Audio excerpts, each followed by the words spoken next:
Good afternoon, Houston. I'm KHOU11 meteorologist Kim Castro. We've got some storms that have popped up from Galveston Island to downtown. These are non-severe, but we have a threat for severe storms later tonight. So I'm going to walk you through everything we're seeing right now.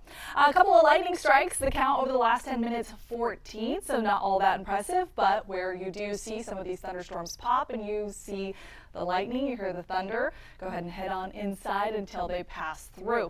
Right now we're seeing downpours south of Riverside Terrace and Brookhaven, Hobby Airport, seeing some moderate to heavy rain that's pushing into Magnolia Park. This is encompassing a good chunk of the downtown area, Galena Park too.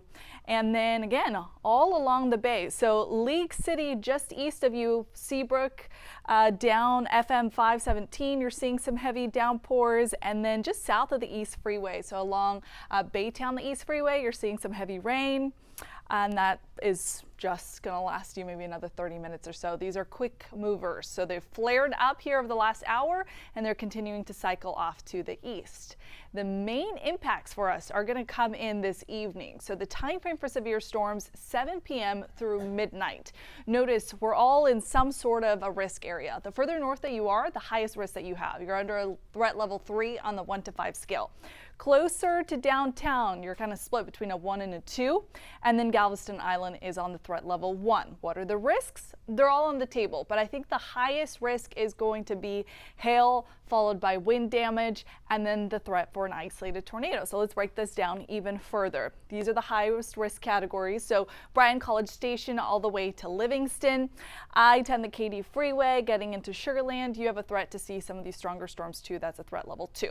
So like I mentioned, the tornado risk is not 0, but it's not the highest. The area that could see the biggest potential for a flare-up is going to be Bryan College Station again to Livingston. That's a 5% chance. And then it drops to a 2% for downtown. And then Galveston Island is not flagged to see any spin-ups. Hail threat, like I said, because of all of the heat and the humidity that we've had the last couple of days, there's a lot of instability in the air.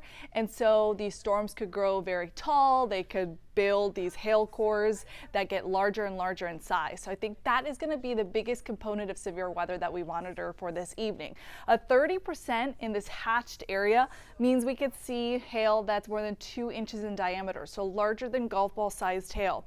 The threat diminishes to a 15% for northern Harris County, for Montgomery, and that's again 15%, and then pushing towards southern Harris County towards the island, there's still a threat. It's up 5%. The same tier kind of holds for the straight line wind damage threat. Hatched area at 30% there, you could see a wind gust that's up to 75 miles an hour. So that's hurricane force. That is a strong gust that we have to watch for. And that's going to be for northern Walker County, again, northern portion of Grimes County, and into San Jacinto and Polk County too, so the Livingston area.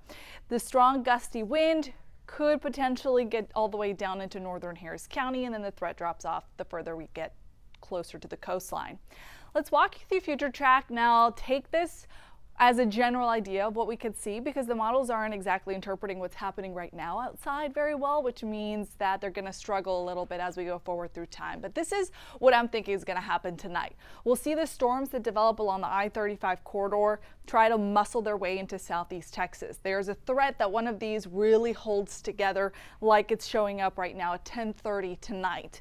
So we could see a strong cell trying to work its way in from Brenham and push down to the Katy, Richmond, Sugar Land area around midnight. So we'll have to watch these storms late tonight. I think as we head into the overnight hours, the front sweeps through here and we quiet things down. Because this is going to be a pretty fast moving system, I don't think we see a lot of accumulation. The models are giving us about maybe a half an inch to an inch of rain, and this is mainly along the I-10 corridor and areas to the north, but that's enough to put us on alert to see some localized flooding. Again, we're still trying to recover from all the heavy rain we saw last week, so we're flagged either in a marginal or a slight risk to see straight flooding, and this encompasses northern Harris County, Montgomery, Walker, Grimes, Washington, a portion of Austin, and then this stretches into Liberty. Of course, Liberty is a big focal point because of the Trinity River and all of the river flooding that they've had the last few weeks. As we look at Conroe area, dropping in from the San Jacinto River, that's another area to monitor. And then the Brazos River, that's a new kind of area of interest because of all the rain that happened upstream. It's flowing downstream now, and so communities like Sugar Land, like Richmond, are now monitoring how much incoming rain we're going to see, not just from tonight's storms, but from the storms that we have moving in Mother's Day Sunday. I'm going to talk about that here in a moment. First, I want to give you the forecast for today. So we'll see those temperatures that are still running pretty warm. So 90 right around there is, I think, where we top off our high temperature. The feeling outside with the humidity is going to be another 10 degrees more than that. So it feels like you're actually in the triple digits when you factor in all the moisture outside. Not only that, we've been seeing quite the haze out there. It's hard to ignore, not only visually speaking, but it's also, disrupting our breathing. I know I heard a lot of people in the newsroom saying that they smelled the smoke, that it's giving them a little bit of a headache. It's potentially going to start scratching your throat. These smoke particles that are coming in from the agricultural fires in Mexico, they're really thin and they're really damaging. So for that reason, we're under an unhealthy air quality alert. This is for all of Southeast Texas. So we've been flagged with the red for almost everybody, and that means just try and limit your time outside today. And definitely alter plans if you were trying to do an outdoor workout. Today's not the day to do it. If you're breathing in more heavily, you're breathing in more of that particulate smoke. It's the smallest is 2.5 microns, which means it gets into your bloodstream and it could lead to issues down the road. So just don't expose yourself to that today. Like I talked about, the main threat tonight is going to be this evening. So that's a snapshot at 11 o'clock tonight. Could we see a line give us some more widespread impacts? It's possible, but I think the main scenario that we see is an isolated cell that could turn severe. I think that's the more likely setup that we are going to have for tonight. Now, because this is a front, we're going to see a nice break Friday into Saturday. No rain and also a little bit less humidity and a little bit less heat. Then we take it into Sunday morning, and we have a lot of plans going on for Mother's Day. Unfortunately, there's going to be a warm front that's trying to join us in those plans, and it brings us rounds of heavy rain, not just Sunday, but into Monday. And that could be the rain that causes issues on the roadway because it's kind of a warm stalled out front that just sticks around. We could see anywhere between 1 to 4 inches of rainfall, and this could be a day, Sunday, even into Monday, that you have to be really careful about where you're driving, especially if you were trying to go to any of those areas that have had those river flood warnings the last few, it really is weeks now. The Mother's Day forecast looks like this. So you start off the day mostly cloudy, and then those rain chances start building. Then we start building in the storm chances too. We have a threat to see storms through the evening. It's not going to be all day, but it'll come in waves. We're also going to have some strong wind out there. So wind sustained at around 15 miles an hour. Gusts could get up to 25.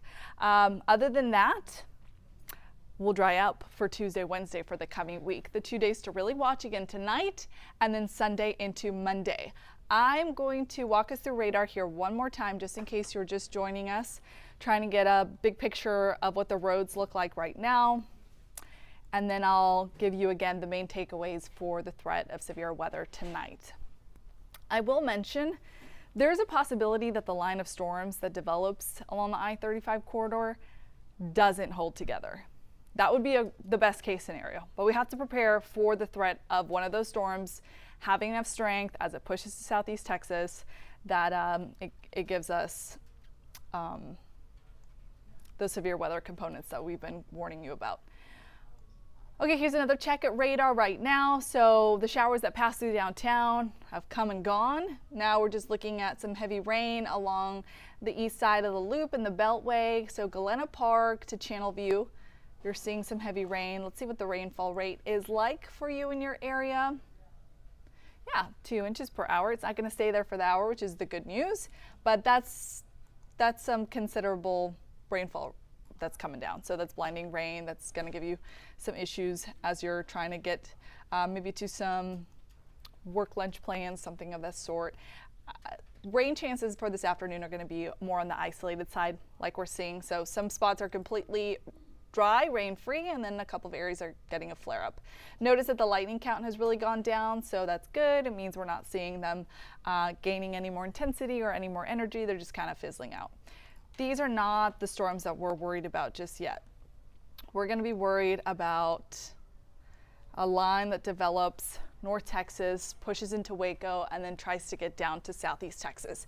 So yeah, look at what's going on in North Texas right now. So there's a severe thunderstorm warning, and I'll give you an idea of what the severe risk they're looking at. So yeah, wind speeds of around 50 miles an hour, and again, the main threat, because of all the instability in the air, is the large hail. So they're picking up on radar indicated 2.5 inches of for the hail size.